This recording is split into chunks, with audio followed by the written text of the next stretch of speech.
उत्तर प्रदेश की सियासत में बड़ा बदलाव देखने को मिला है। पंचायत चुनाव से पहले कांग्रेस ने समाजवादी पार्टी का साथ छोड़ते हुए अकेले मैदान में उतरने का ऐलान कर दिया है। राहुल गांधी के साथ उत्तर प्रदेश कांग्रेस सांसदों की बैठक में यह फैसला लिया गया, जिसे राजनीतिक गलियारों में बेहद अहम कदम माना जा रहा है।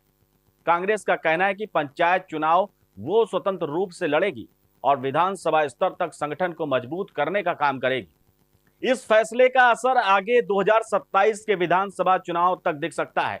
नमस्कार, मैं सुनील चतुर्वेदी और आप देख रहे हैं नेशन नाउ समाचार पर यह राजनीति की बड़ी खबर। उत्तर प्रदेश के सियासत से जुड़ी एक बड़ी खबर सामने आ रही है।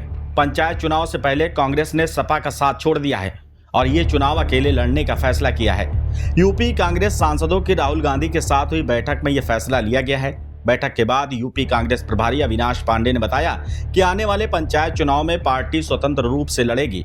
बैठक में हर विधानसभा में संगठन मजबूत करने पर भी चर्चा हुई। कांग्रेस के इस फैसले से राजनीतिक गलियारों में हलचल पैदा हो गई है। दरअसल बिहार में चुनाव में मिली करारी हार के बाद कांग्रेस अपनी रणनीति में लगातार बदलाव कर रही है। इसी कड़ी में वो यूपी में नए सिरे से रणनीति तैयार करने में जुट गई है। 2027 के विधानसभा चुनाव से पहले कांग्रेस के इस फैसले को एक नए प्रयोग के रूप में देखा जा रहा है। हालांकि कांग्रेस के इस फैसले पर अभी तक सपा की तरफ से कोई आधिकारिक प्रतिक्रिया सामने नहीं आई है, मगर हाल ही में कुछ दिन पहले सपा के राष्ट्रीय अध्यक्ष अखिलेश यादव ने कहा था कि कांग्रेस और समाजवादी पार्टी 2027 का विधानसभा चुनाव साथ मिलकर लड़ेगी। हमारा गठबंधन जारी रहेगा, मगर अब देखना होगा कि 2027 में कांग्रेस और सपा के बीच अलायंस रहता है या फिर नहीं। कांग्रेस का ये कदम रणनीतिक और संगठनात्मक दोनों स्तरों पर सोचकर लिया गया है। दरअसल कांग्रेस पंचायत स्तर पर अकेले चुनाव लड़कर अपने कार्यकर्ताओं को टिकट देकर बेस मजबूत करना चाहती है, क्योंकि पार्टी को पता है कि उसका जनाधार प्रदेश में कमजोर है। 2024 के लोकसभा चुनाव में सपा कांग्रेस गठबंधन ने यूपी की 80 में से 43 सीटें जीती थी। इसमें सपा ने 37 और कांग्रेस ने केवल 6 सीटें जीती। अभी हाल ही में संपन्न हुए बिहार विधानसभा चुनाव में कांग्रेस को करारी हार मिली है।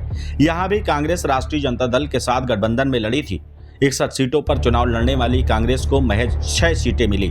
तो कुल मिलाकर कांग्रेस अब हर जगह एकला चलो की राह पकड़ने चाहती है, ताकि वो अपने जनाधार को समझ सके।